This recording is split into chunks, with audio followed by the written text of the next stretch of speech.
All right, here we go. We are, well, we're not so live, but welcome back to Stout Sportsmen, Matt and Scott, and with our special guest today, Rich, also known as HellaBass on YouTube and other platforms. Yes. I guess we just wanted to have you on because we started our fantasy fishing show about a year ago, and we went on YouTube and we're like, this is a cool idea. Let's see who else is doing it. And it was this man, Rich. Yeah. The other guy. And now I think there's a few of them out there now. I know Andrew Upshaw and those guys do it. So a couple of Johnny come latelys. Yeah. So Rich, I guess starting off is, how did you, I know you've been doing articles for Bassmaster for fantasy fishing. Like, how did that come about? Yeah. So I guess maybe I'll just go back a little bit further. I got into fantasy fishing early on. I've always played all the leagues, whether it was Bassmaster, FLW, back when they had it. Back in the day, I used to keep my blog pretty active. I had a blog called Rich's Bassin Blog that was pretty relevant back when blogs were relevant. It feels like it's not so much today. And that got a lot of traction, a lot of interest. People followed for that. And then with some of my buddies for a while, we did a podcast, fantasy fishing podcast. And it was called, Fantasy Fishing Insider with Jason Holmer and Greg Huff and myself. And that was pretty good. People liked that. It was a little goofy. We got into the picks. Life got busy for them. They were the ones with all the technical microphones and recording and all that kind of stuff. So once they kind of got too busy, it kind of fell by the wayside. And then early last year, I kind of decided to reboot it myself as I was kind of getting back into my fantasy fishing channel. It was in the winter. I live in Minnesota, and I was like, man, doing 8 or 10 shows a year fantasy fishing would help fill the content when everything's frozen in Minnesota. So I was like, that's kind of what got me back into it. And I knew at that time there wasn't a whole lot out there. People had started and stopped a few times and done some things, and I figured like I could commit to it. So that led to the year before, 2019, towards the middle to the end of the season, one of the staff members on Twitter hit me up and was like, hey, we're interested in what you're doing. Talked with the editor on a trial basis, wrote a few articles for their pundit picks at the end of 2019. That went well. They brought me on for all of 2020. We renewed for 2021. So you can find my pieces on bassmasterfantasy.com. On the home section, there's myself, Pete Robbins, Coy Greathouse, and I think Kyle Jesse this year are writing pundit pieces for each tournament as previews. Cool. So you can read those. And on top of that, I obviously do my video shows or streams covering each tournament as well. So if you're a visual listener, right, you can do the YouTube. I also download those to podcast form, so you can search HellaBass and Podcast Addict or Spotify or wherever you consume your. So if you look at audio, if you want to watch it on YouTube on a desktop or a mobile, or if you want to read them, I got you covered for that. Cool. Good. As far as I guess, we've been following. I mean, we've read your articles and that kind of stuff. How much I guess what's the word I'm looking for? How much information do you go out and look for? Do you just go off your what you've read, or do you come up with your own kind of theories? Or it's a little bit of a mix. I've been a fan, tournament junkie for a long time. I mean, I fish tournaments myself. I've always been a fan. I've followed the Bassmaster from the TNT days as a kid. So I always keep my finger on the pulse of the sport, as a fan. So it doesn't really throw me for too much of a loop when somebody jumps from one league to the other, or there's somebody new. I usually have a pretty good idea of who they are and how they got to the elites and things like that. So part of it is gut feel, knowing the angler's strengths. Being an angler myself, I kind of understand a lot of the times, what does spring in Florida look like? What does, summer on the TVA look like? I feel like I know what those predominant patterns are. I feel like I have a good idea what a lot of these anglers are pretty good at. Now that's getting more difficult because so many anglers are getting so much more diverse now. And with the sonar advancing, you don't just have your old school dauber, bank flipper, you know, I mean, most people out there are really good at a lot of things. So that is less useful as it used to be. I mean, I don't I have some guys that send me these like elaborate Google sheets with stats, and I'm a data person, but I don't understand all the time what they're doing with these. But I will do some research. I will go look at past tournament results from time to time. I will look up, like a lot of times I'll go in and I'll kind of look over some of the anglers and be like, I feel like he could be a good pick. And then I'll open his bio, I'll look at his tournament stats, run through them, do a control F, maybe search by the state or the body of water, see how they did. So it's a mix of that, those things. Back when there was a website that was pretty good for a while, but I think they stopped updating it. I forgot what it was called. I think it's Bass Fan or something like that. Oh, Bass. There was another one. I forget what it was called, but you could search by region or state or lake, and it would pull up tournament results. Like maybe bassrankings.com was out for a while, and that was a cool place, but they really weren't getting the traffic and they weren't getting the sponsors, so they kind of shelved that. But that was a cool option. But otherwise, a lot of times it's going into Bassmaster or FLW and looking up old tournament stats. We're the same way. Yeah, pretty much same thing here. Yep.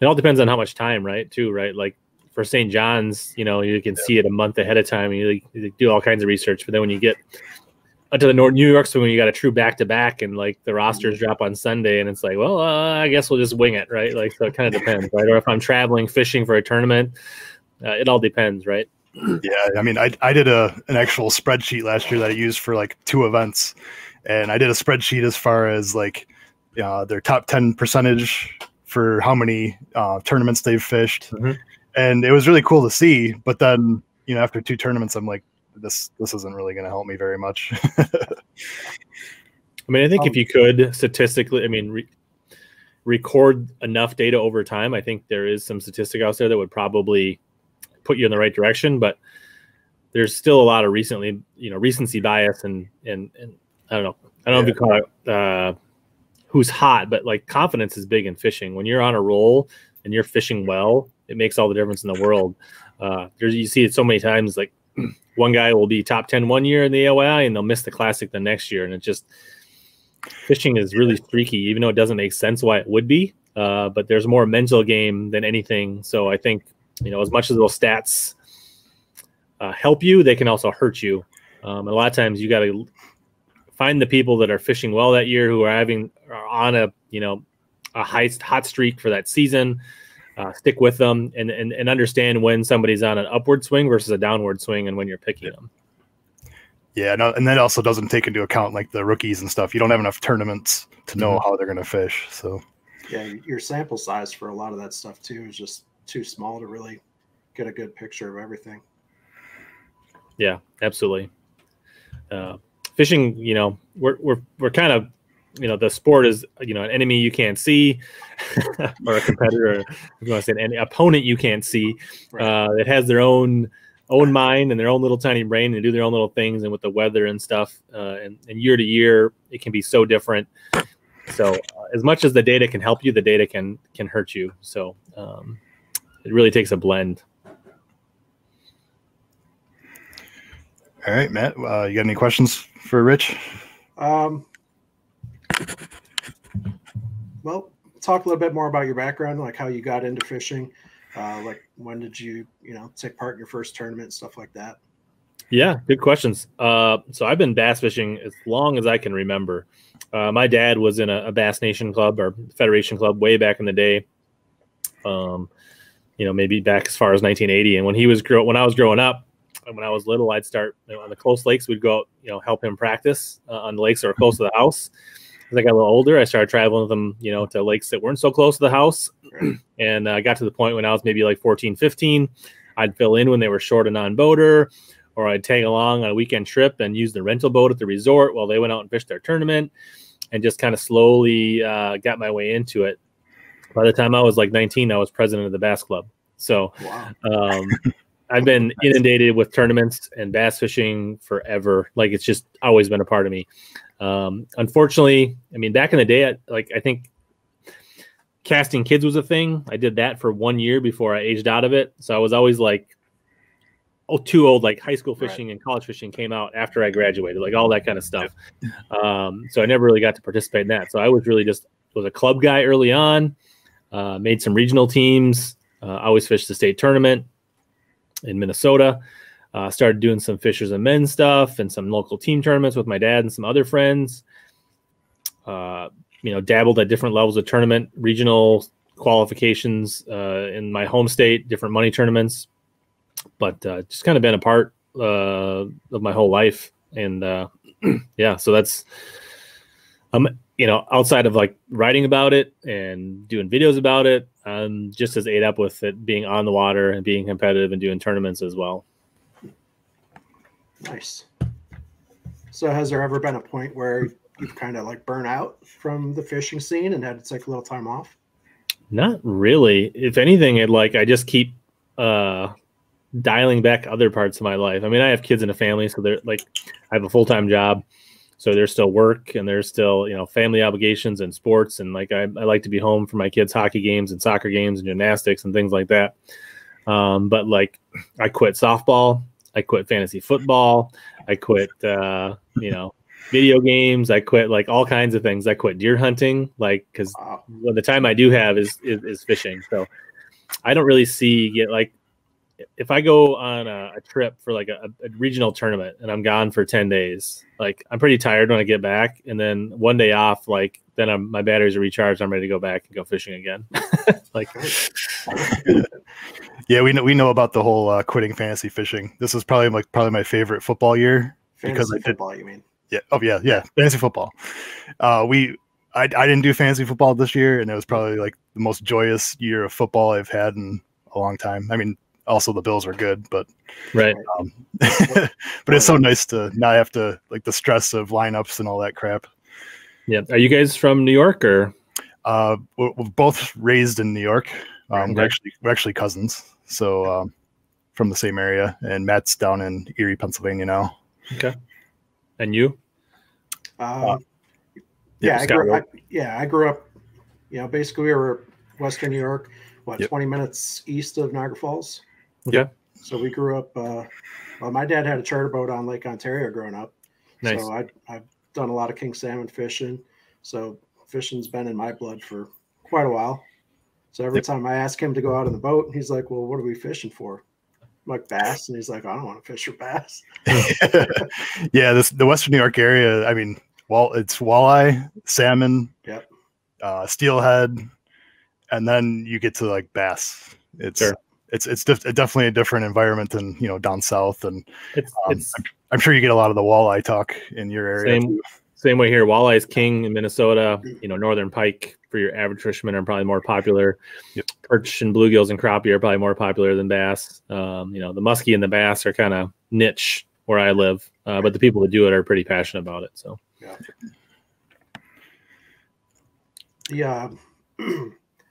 living in Erie, PA, so I'm only a couple minutes from Lake Erie. Obviously, we have Presque Isle Bay, beautiful area. That's where I primarily do most of my bass fishing up here. There's a couple of times last year in the springtime I saw Dustin DeMarion out there on the bay fishing the same real estate, and I was looking for smallmouth then. So it's definitely a good area. If you do ever have a chance to get out this way, definitely stop in because it's fruitful. Yeah, it's Chris. I know a little bit about it. I've never been out there, but it's always been a place that intrigues me. I've seen quite a few fishing shows, and that seems like a really cool area to have in your backyard for sure. And then we have Dave Lefebvre's lives like 15 minutes from here, so I see him out there every occasionally, not too often, but yeah. I'm a couple hours north of Matt in Western New York, so I fish Erie, Ontario, the Niagara River. We fish out to the Finger Lakes. I even get to Champlain last year, so we definitely fished this area pretty well. One evening on Champlain, south of Burlington, one time. Need to get back there. So, yeah, that was the first time I actually got out there in September, and it's an awesome area. My wife and I, we went out for our first anniversary, and we loved it, and probably end up going back this year too. Awesome. Especially since they're going to be fishing out there this year again. Mm-hmm. So, Let's get back to fantasy fishing. What do you think of the new guys coming in this year? I'll say new in quotes because there's a lot. There's a lot of guys that are adding on this year, and boy, I don't think any of them are. I mean, they're all pretty tough, to be honest. I mean, you got a guy like Brian New, who fished under Brian Thrift's wing for so many years, learned under that, like the Thrift Miyagi-Do, I guess. I don't know, like the dojo. I mean, he won at every level as a co-angler. He's won at every level as a boater, whether it's the Bassmaster Weekend Series Championship or Toyota Series, Bassmaster Opens. I mean, I expect him to be really strong. I would definitely put a star by his name for Rookie of the Year, because I think he's probably eligible for that. Guys like KJ Queen, young guy, had an outstar, won the Opens and the Eastern. There's guys like Daryl Gleason, who's a guy from Texas that's really strong, and then you've got guys, I mean, I'm sure I'm missing some of them, but, and then you've got just veterans like Scott Martin and Hackney and Christie, and some of those guys. Justin Atkins, is a Forest Wood Cup champion. Scott Martin's got a Forest Wood Cup win too, I think, right? And, Hackney's a Forest Wood Cup winner, a Bass AOI, an FLWAI. I mean, these guys are just legit. Jason Christie, multiple tour and AAA level winner. I mean, they got a whole tougher to get a check. I mean, it's going to be a lot tougher to get a check this year for guys, because these guys are going to, most of these guys that are coming in are going to be right in that mix, if not towards the top on a continuous basis. So I think this just makes the league that much fun to watch as a fan, much more compelling from an AOI race. Every week, anglers you're going to see in the top 10 and vying for blue trophies. I think just a whole lot more interesting. The balance of power, of superstar power, is starting to shift back a little bit towards Bass. Obviously, BPT really, took the top off of Bass several years ago and took a lot of their star power. And now Bass has really regrown some guys and made some new guys stars in their own right. And now, a half dozen or so, 10 people have shifted back through different channels. And I think the rosters are really strong on both sides now. Yeah. And I'm assuming we're going to see a few more names coming in next year too. There's quite a few anglers that are, BPT guys, they're going to fish 1 or 2 series of the Opens, I think. There's also a bunch of anglers in the FLW Tackle Warehouse Pro Circuit, MLF Big Five, that are still going to, fish at least one section of the Opens. So there's a lot of anglers that are keeping their options open. I mean, obviously it's a career for them. They have to do what they have to do to put food on the table. And I think there's, low key, there's probably some anglers that, we don't talk about it, but there's probably some that wouldn't mind, maybe the MLF or the BPT would fit their style better. So, I'm sure there'll be some going both ways over the years. I mean, everybody wants to talk about the people that are going to Bass, but I'm sure there'll be a little bit of going both ways, to be honest. Yeah, we'll see. Obviously they didn't cut anybody this year for Bass. So I think this next year when they start cutting off anglers, we'll see a little bit of movement. Yeah, I saw in one group I was in, somebody said that Jesse Tacarante wasn't on in the buckets for fantasy. I didn't fact check that, but so I don't know if he's got some personal things or deciding to focus on his businesses or something like that. But everybody got an invite back, but I don't know if everybody accepted it either. So I mean, somebody could have financial or family reasons or business decisions to not return as well. So it'd be interesting. Yeah, just looking now, I don't see him either. I don't see him. So I don't know if there could be another name or two. I don't know. But they'll be right around 100 anglers this year, which is I think where they kind of want to be. So yeah. And so even though you write articles for Bass, do you still follow the BPT and the FLW stuff? To some degree, yeah. I mean, if 2 of them are having a live event on, I'm usually watching Bassmaster. It's just, to me, a more interesting product. The Pro Circuit's still pretty interesting. I probably actually would watch the Pro Circuit over the BPT most days, just because I like the 5-fish format. I have fished some of the every fish format locally in Minnesota in some tournaments. It is a fun way to fish. But there's something about the presentation of the product and the way they edit and the style they deliver it. It's just something about the Bass product is more appealing to me, myself, and some of my friends as well. But there's a lot of people that like it all. So, I think just like, some people like college football more than pro football, right? And things like that.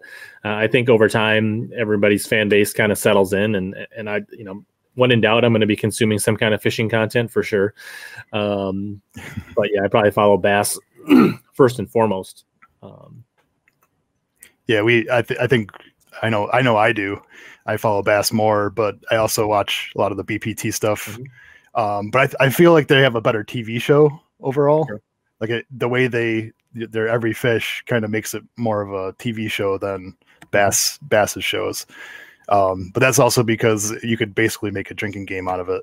So as soon as they catch the fish, as soon as it comes out of the water, you have to yell out what it weighs, and right. whoever's closest, or whoever's farther away has to drink. So there you go. That's how we play around here. I like it. I can get down there. I went to college in Wisconsin, so that drinking games are not stranger to me. So,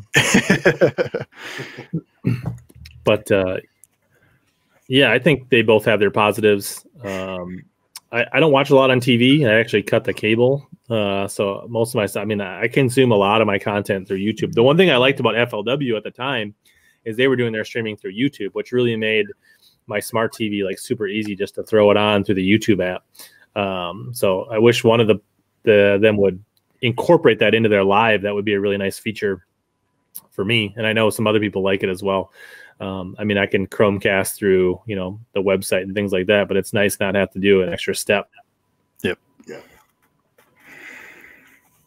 Well, okay. So here's one of my last questions is, what do you think of Johncox and him fishing everything? Do you actually take that into account for your fantasy fishing? Because I have a feeling that we're going to see him kind of wear out near the end of the season, maybe. It definitely could be.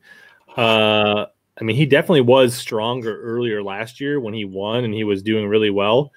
I think you do have to account for it because there are times where he's going to have to miss practice days or show up for tournaments with almost no practice. Right. So and to be fair, sometimes he's done really well, but day in and day out, I don't think that's going to be the greatest. So I would be a little bit buyer beware. I'm sure he's still going to have some success in certain tournaments, and there are going to be certain tournaments where he won't be there potentially if there's conflict. Like if he starts to do really well, I think there's like 2 conflicts this year, and he has a plan now, but if he starts to have a bad tournament in one or the other, right, he may choose to change which one he skips if he's in contention to make the end of the year championship in one or the other.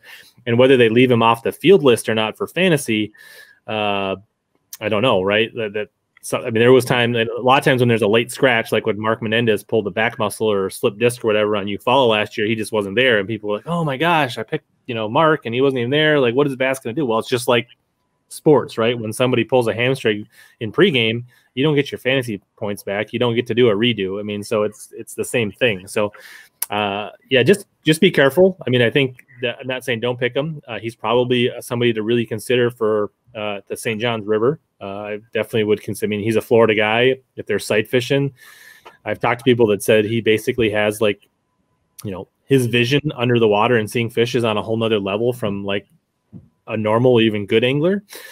So if it's a warming trend in Florida and they're going shallow, pick Cox or some of these other anglers. But as the season goes on, just be aware of he may be on short practice, he may be on no practice, he may not be there because he might be fishing another tournament. Yeah. Here's one for you. Do you have anybody? And Matt and I both have guys that we just will not pick. Do you have anybody on the tour that you will not pick? Do you have a blacklist? I don't know if it's an official blacklist, but I mean, Steve Kennedy scares the bejesus out of me. There's some guys that there's some guys' personalities, and I'm not going to call them out, but if it's really close, I'm not going to pick them just because I just it's kind of fun to root for people you like, right? So sometimes there are some people like that. I mean, Steve's the one that jumps out at me. there's probably some others that scare me. Bernie Schultz is like that. Like he like every time you think like he's going to be like, you see him like he's got like 4 tournaments in a row on the St. Lawrence River where he like top 10s, and then you pick him and it's like boom, you're like, oh. But that I mean, that could happen with anybody, but you'll get burned by 1 or 2 people, and then it sticks in your mind, and they kind of become your subconscious or conscious blacklist probably. Yeah, we have our list, and we're not afraid to talk about it on our shows. Yeah, what's one of your a couple of your guys' favorite or least favorite or stay away? Well, Steve Kennedy, you hit that one on the head right there. He's always been hot or cold. I'm not necessarily a Hank Cherry fan. And just a little quick story here. I'll be sitting here in the living room with my girlfriend watching weigh-ins on, Saturday, Sunday. And she makes a lot of her picks based off of the personality and the genuineness of the anglers when they're up on stage talking. So that's how she makes a lot of her picks. But at the same time, you can see that her numbers aren't quite as good as some of the rest of ours. You say that, now she's going to whip you. Right. Yeah, she's going to be pissed when she watches this later. For me, I think John Cruz has made my list. He had a rough year last year. Like I feel like we'll see. I mean, I don't know if this is a work-life balance thing where he's like Missile Bates is too successful and he's just stretched too thin. Because he's clearly had several years where he was, legit AOI, top 20, always making classics.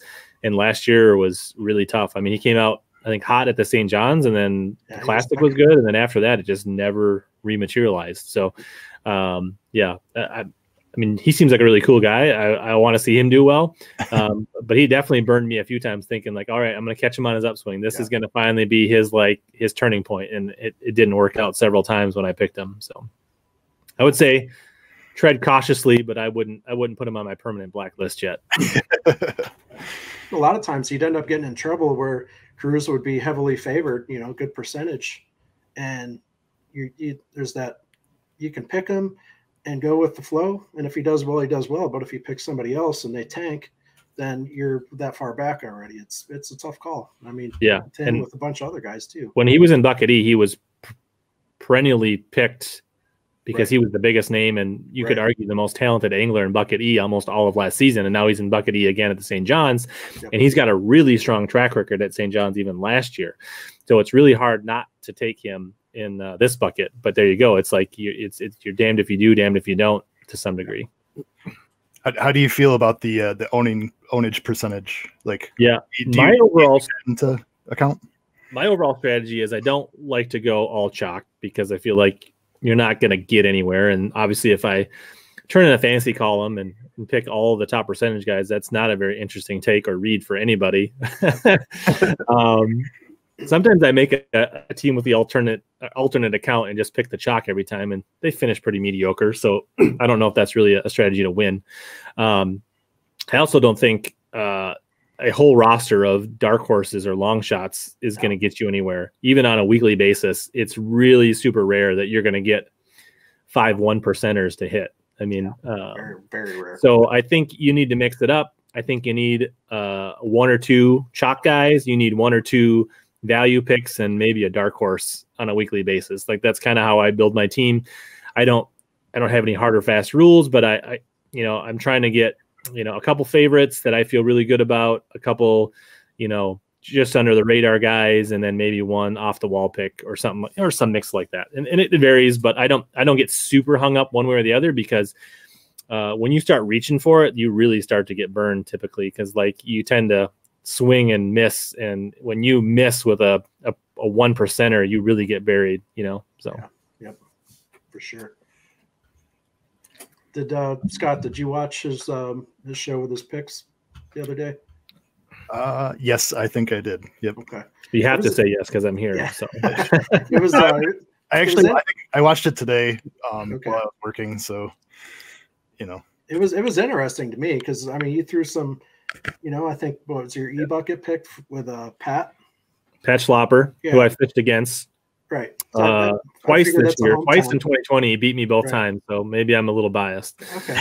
Well, there's nothing wrong with that. I mean, I like taking hometown guys. I picked Dustin DeMarion a bunch of times last season. You know, got burnt a few times with him, but I don't know. I think he's coming along pretty solid. He had a couple of good tournaments for me. I feel like I picked him at St. John's and he did okay there.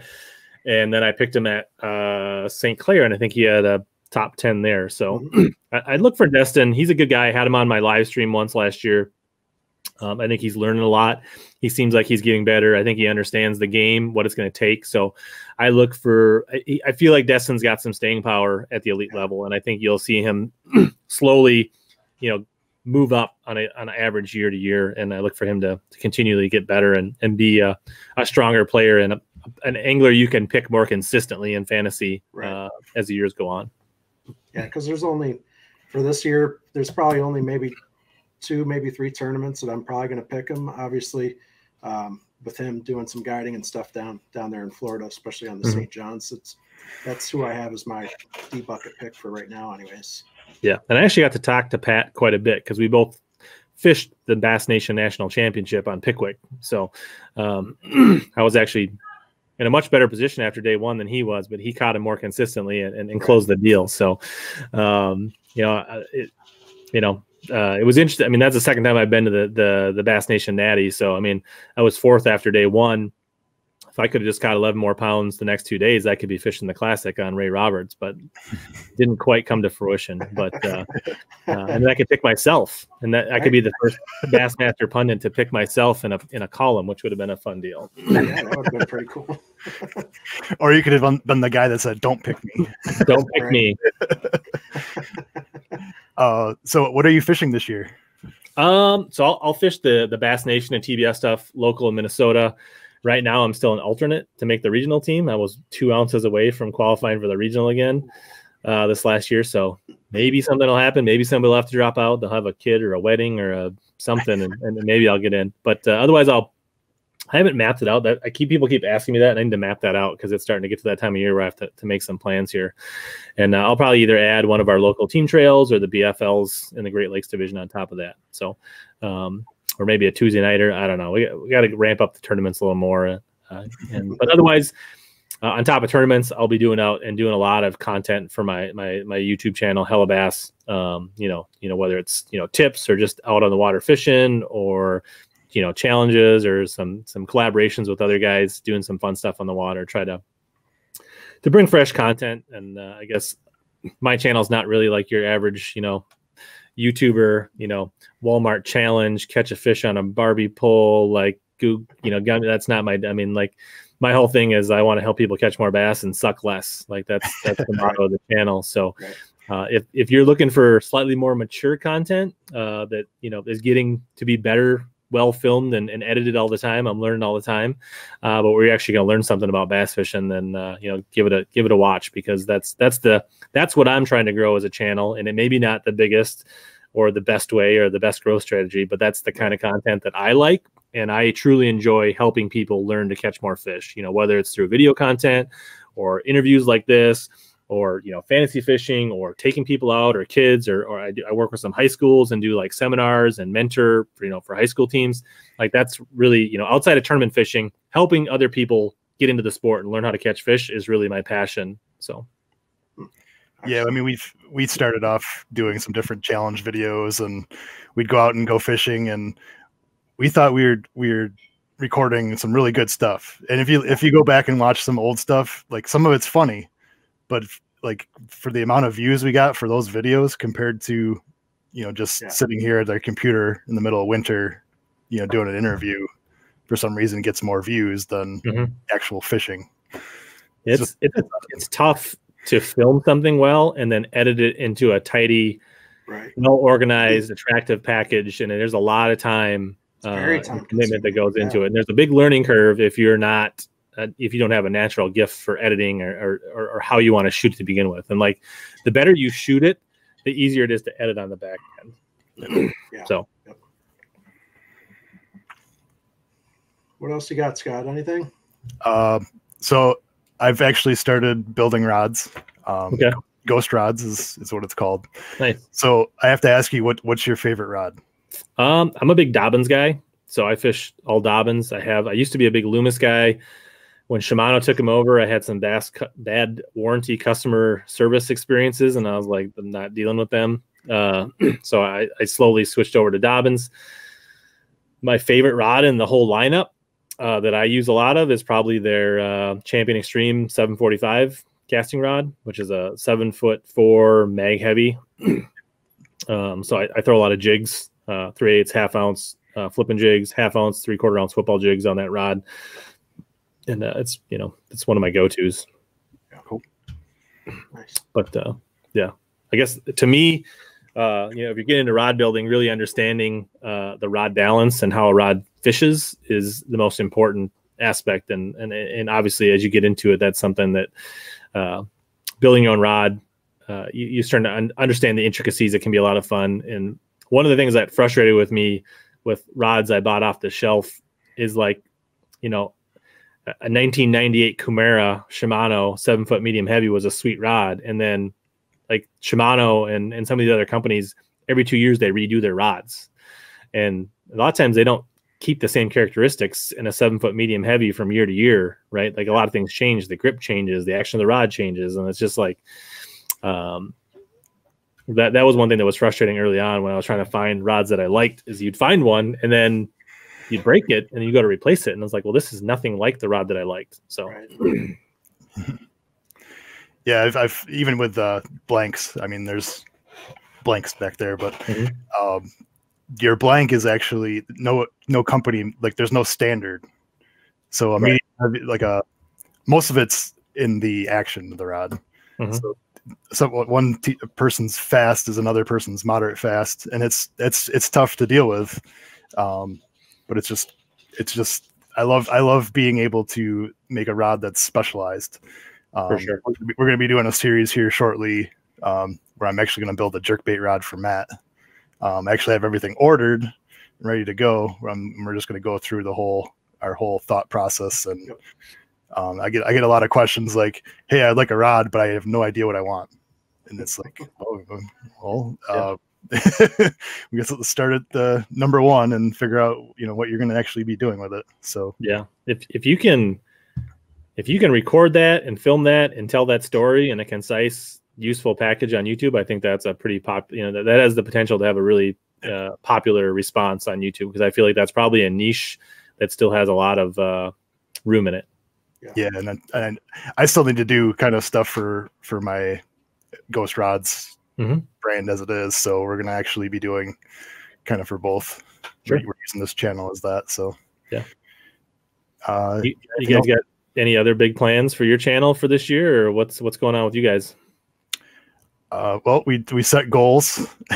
We set some goals last week. Yep. You want to go ahead, Matt? We set, I think right now we're sitting at 464 subs. So our channel's been up for what, 4 years? 4 years. We started in 2017. Right. Okay. So we set a goal for, what was it, 800? Yep. For 800 subs by the end of the year. We set our largemouth and smallmouth bass, fish for the year. A couple other things, like obviously he wants to work on ghost rods. I want to work on some more shooting videos. I do a lot of track days with my motorcycles and stuff like that. So just a lot of different avenues we want to branch out into, just not always fishing. Cool. Awesome. Yeah, and one of our goals was to start getting guests on the show. So right. Thanks for getting us going. Yeah, you're the first guest. Yeah. You want to tell them about the next guest we're hoping we can get on anyways? Yeah, I've been messaging with Mr. Mercer. Okay, cool. So we'll see if we can get him on. He's a Chiefs fan though, so after this last weekend, we'll see where things lie. Well, maybe that's your angle. You can get him on the show. You probably just want to come on to make fun of us. Yeah. Well, I messaged and I said, "Congrats to your Chiefs. We're not rooting for them to beat Tampa Bay. We're just rooting for them to beat Tom Brady." Right. Exactly. But Dave's obviously very familiar with the Buffalo area, where you do a lot of your fishing, Scott. So I don't know. I think that's a good angle to work to. Yeah, we'll see if we get him on. But there's a I was watching one of his videos just the other day where he's in the upper river right around the Peace Bridge. You got buffalo in the background, so I think that'd be kind of cool to get him on. Yeah. Yeah. Cool. I was actually telling my wife, I was like, yeah, we're gonna have some guests on soon, and I was like, we're still working on Dave Mercer, and she goes, oh, I know that name. So we watch a lot of the weigh-ins and stuff. So yeah, I met Dave in person because he was the MC for the Bass Nation Nationals the first time I made it down the Ouachita River. So he was actually the guy that was there calling our boat numbers out in the morning and doing the weigh-in and stuff like that. So I talked to him a little bit through social media before that, but then actually got to meet him. He's a pretty cool dude. So good. Yeah, guests are cool. Like that's one thing. Rewind not quite, maybe like 8 or 10 months ago with my channel, as I was starting to, like really hit the wall in March or April last year, being in Minnesota. Same with you guys, right? Like if you're not into ice fishing, which I'm not, I was like, man, I got to do something. The COVID was coming in, the walls were out. I was like, I got to do something. I was like, I'm going to try this live streaming. So I started playing with IG Live on my phone, and that was kind of fun. I was like, that was actually really cool. Like, just hanging out with a guy, talking fishing on IG Live. And I was like, well, we're going to try it. Did that like once or twice. I was like, I'm going to just hit the live button, get somebody on, and we're going to just start talking fishing on YouTube.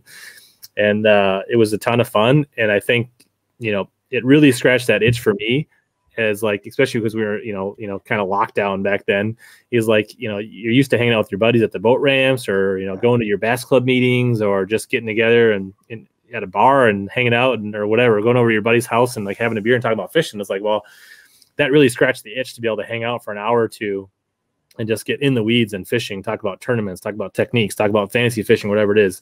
And that really like became now a part of my channel, where every week, I'm having a guest on, and we're Wednesday nights, 8, 9 o'clock Central, we're going live and we're going deep into the weeds, talking about fishing, and had some, really wide range of guests, which was a ton of fun. Like I've had bait makers on, talking about the details of how they got started making crankbaits, and people that do swim jigs, and talking about, local guys, tournament anglers, and, Bassmaster Open. I've had, Destin DeMarion and Bradley Hallman, and it's just, all kinds of cool guests. And it's, to me, it doesn't really matter whether I have one of my local anglers on or a tour guy. It's the same thing. We're just sitting around, I usually pour myself a cocktail, and they usually have a cocktail, and we sit and talk and hang out and discuss fishing. And then the live chat feature is really awesome, because it really gives you a chance to build a little bit of community with your viewers, and be able to answer their questions and get some of their questions into your guest. And it's a really great experience. And like, even if it wasn't working on my channel or it was free, like I think I'd still do it, because it's just an awesome outlet, for me personally, and I really enjoy it. So I encourage you to dabble with the guests more, because it really, I don't know, it's done a lot for me personally and for my channel. And I think it's kind of the future of content to some degree on YouTube and some of these platforms, I think. Yeah, for sure. I mean, just the whole platform in itself is just opened up for just anybody to talk to anybody, where back, before internet and all that stuff, if you wanted to interview somebody, you either had to call them on the phone or fly out to see them to interview them. Now you can just 30 seconds later, and we're doing what we're doing right now. It's great. Yeah, it's awesome. So my final question for you is, where did the visor come from? Where's the homemade visor coming from? To be honest, I have a pretty big head, and normal hats don't fit my head. And there's a few out there. Occasionally you'll see me, like I have a couple hats that I wear in the winter just because it's cold. But yeah, it was a necessity to like just getting free fishing hats and things like that. They didn't fit, and they weren't. I mean, like when I like put them on, they're like stretched to the top, and they're like sitting this high on my head, and like they're just I don't know. And I just, some of the visors they make just don't look that great. And like, you can get free fishing hats everywhere. Like, I mean, people hand out hats all the time. And so I ought to go, why pay $15-20 for a visor when I can make my own out of a nice fishing hat? And practically, I have my shades, but like you put your sunglasses in there, they tuck in there. Like you set your sunglasses on the front of there, you might as well just throw them in the lake. They're going to be gone. Right. But you tuck them in your visor, your coasters stay there all day. You know, when you're running down the lake as a co, throw it over your arm. You don't have to worry about holding on to your hat. Right. Flip over the throttle on your boat. There's a lot of practical advantages to the visor. In the summer, it's air conditioned. Right. So as long as you're not follically challenged up top. Right. So I was just going to say that as long as you're not balding, you'll be okay. Cool. Do you have anything else, Matt? No, I'm good. All right. I think we're going to wrap this up. Thank you, Rich, for joining us. I appreciate it, Scott, Matt. Enjoyed it. If we ever want to check in again or have a mid-season fantasy update, you know, maybe I'll join your group. You guys are more than welcome to join the Beat HellaBass group, and we'll keep track of each other. We're already in there. Go ahead and, you know, everybody's invited to our group. We are going to cut it off as soon as I'm going to screenshot the lineups come the first day of competition, and that's our group, because I don't want those guys who got lucky all year to just slip into every group. I know you're doing the same thing. Yeah. As far as locking it down, but we're going to leave ours open because we're going to try and get some more people in. But we're definitely going to lock it down come first. Yeah, I definitely went with private, and so you gotta come to my channel and watch a video to get the password. There's a barrier to entry, but if you're part of the community, it's a small group, your chances of getting a prize go up. So right. Yeah. So all right. Appreciate you being on with us. Thank you. Take care. See you.